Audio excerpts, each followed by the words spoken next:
Bueno, pues ya hemos llegado al final del tema. Resulta que después de todos estos vídeos ya conocemos bien cómo funciona el recocido simulado, uno de los algoritmos de optimización metaheurístico más importantes que existen en el mundo, que dan muy buenos resultados en cantidad de problemas diversos.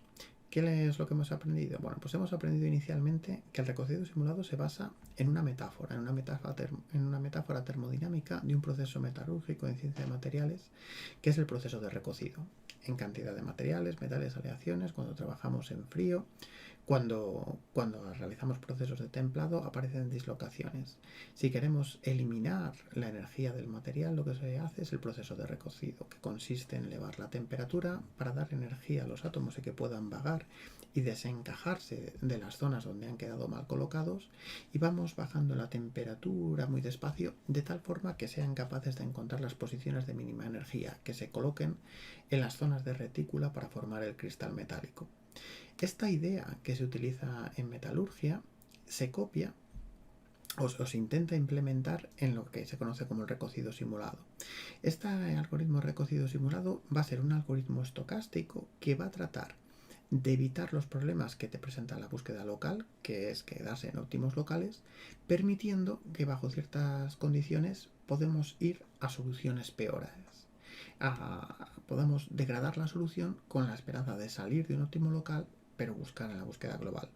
Esto no lo podemos hacer de cualquier forma, lo vamos a hacer de forma controlada, explorando al principio y explotando e intensificando la búsqueda al final. Este proceso se va a controlar con un parámetro que llamaremos temperatura. La temperatura será alta, como ocurre con el proceso metalúrgico de recocido en las fases iniciales, y la iremos bajando en las temperaturas finales. Además, va a ser un algoritmo dentro de las clasificaciones y taxonomías que hicimos de metaheurísticas que no va a tener memoria, un algoritmo estocástico basado en trayectorias y sin memoria. El algoritmo básico llegamos a entenderlo muy bien y además hemos sido capaces de estudiar los diferentes elementos que son necesarios para su implementación. Cómo representar una solución, que es dependiente del problema, qué solución inicial utilizar, incluso endogenizarla, qué mecanismo de transición entre soluciones utilizar y cuál va a ser la secuencia de enfriamiento. Si os acordáis, lo que hicimos es utilizar como input T sub 0 la temperatura inicial, alfa, cómo voy a bajar la temperatura, L, cuánto tiempo voy a quedar en cada una de las temperaturas, y la temperatura final que me va a marcar cuando el algoritmo acaba. El proceso de temperatura inicial vimos que podíamos endogenizarlo a partir de la solución inicial, multiplicando cuál sea el valor de la función objetivo de la solución inicial por un cierto valor 0,2, 0,3, 0,4. Vamos a tener un bucle while que me va a controlar cuando la temperatura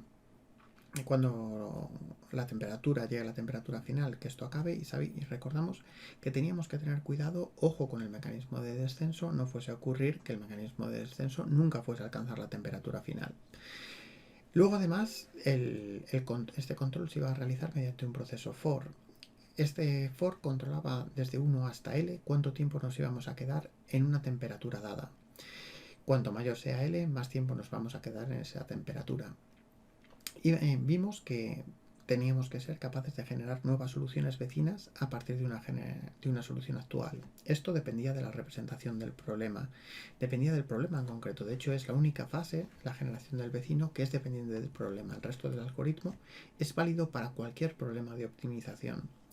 Si teníamos una representación permutacional, pues sería un cambio aleatorio entre dos posiciones cualesquiera. Si teníamos una representación binaria, el flip de un bit, etcétera, etcétera. Luego teníamos que evaluar la solución candidata con la solución, que era la solución vecina, con la solución actual. Esto nos daría un delta. Si la solución mejora, aceptamos. Hemos dado un paso hacia mínima energía, pero si la solución es peor, y vamos a utilizar la distribución de Boltzmann para saber si aún así vamos a aceptar. Con la distribución de Boltzmann calculábamos una cierta probabilidad dependiente del delta. Cuanto menor sea el delta, cuanto menos mala sea la solución alternativa, más probable sea que la cojamos, y la temperatura. En las fases iniciales, con la temperatura alta, la probabilidad es alta. Cuando la temperatura es baja, la probabilidad de aceptar una solución mala es muy pequeña. Y vamos avanzando de soluciones candidatas actuales en función de si vamos aceptando o no, y cuando acabamos el bucle controlado por el for, descendemos la temperatura. Hemos visto diferentes mecanismos de descenso. El más habitual, el descenso exponencial. Como resumen, el recocido simulado es uno de los mejores y más populares algoritmos de optimización metaheurística en la industria de la academia. Es importante, cuando vayamos a utilizarlo, parametrizarlo bien. El valor de cómo tiene que ser el descenso, cuánto tiempo nos vamos a quedar en cada nivel de temperatura, etc., va a ser dependiente del problema.